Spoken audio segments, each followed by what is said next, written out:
Alors attention, les épreuves communes, c'était quelque chose qui faisait partie du contrôle continu. Donc on maintient bien sûr des épreuves finales, qui restent encore la majorité des coefficients, puisque 60% du baccalauréat repose sur cela. C'est ce qu'on a défini depuis maintenant 4 ans. Et puis il y a 40% de contrôle continu. À l'intérieur de ce contrôle continu, désormais, ce sont les notes qui compteront.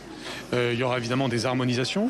Il y aura du travail fait pour que les établissements soient de plus en plus objectifs et homogènes dans leur façon de noter. Et ce sera ça aussi d'ailleurs un progrès. Cette annonce, elle inquiète beaucoup de profs qui disent qu'ils vont être soumis en quelque sorte à une pression d'enfer, la pression des parents. Qu'est-ce que vous leur dites à ces profs aujourd'hui ?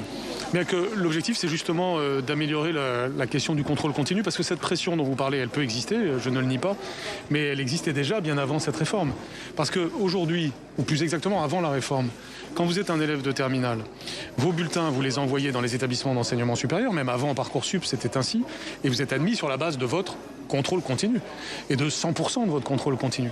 Donc le sujet de l'objectivité de la notation, de la non-pression sur les professeurs, c'est un sujet qui existait auparavant. Et justement, nous souhaitons contribuer à résoudre cette question en objectivant davantage, en appuyant les établissements dans leur manière de noter, en donnant des points de repère nationaux sur la façon de noter. Les syndicats aussi donc on sont sort, inquiets. si vous voulez, une réforme comme celle-ci, c'est fait pour sortir de problèmes qui n'étaient jamais résolus depuis des années et des années. Alors, les syndicats ils sont aussi inquiets, ils disent que les élèves ne seront plus protégés par l'anonymat. Qu'est-ce que vous leur dites à ces syndicats ? Alors d'abord, tous les syndicats ne disent pas ce que vous venez de dire. Vous avez la moitié des syndicats qui disent ça et l'autre moitié qui dit autre chose. Mais certains disent que finalement la notation sera un peu à la tête du client aujourd'hui. Si vous voulez, si on fait un peu l'historique de ce qui s'est passé, on a cette réforme que nous avons élaborée en 2017-2018 en concertant beaucoup, en regardant tous les inconvénients qu'il y avait dans la situation antérieure.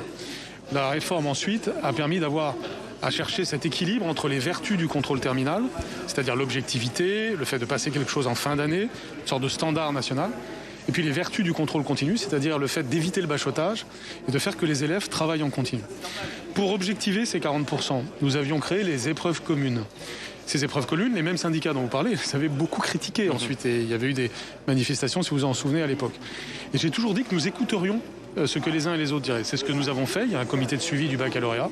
Pour simplifier les choses, ce que nous supprimons, c'est ces épreuves communes créées il y a 2 ans. En revanche, le travail sur l'objectivation du contrôle continu va se produire. Donc, comme vous le voyez, il y a plusieurs vertus de ces différentes étapes. La première, c'est un système plus équilibré, majorité de contrôle général, mais aussi du contrôle continu, et il y a des vertus aux deux.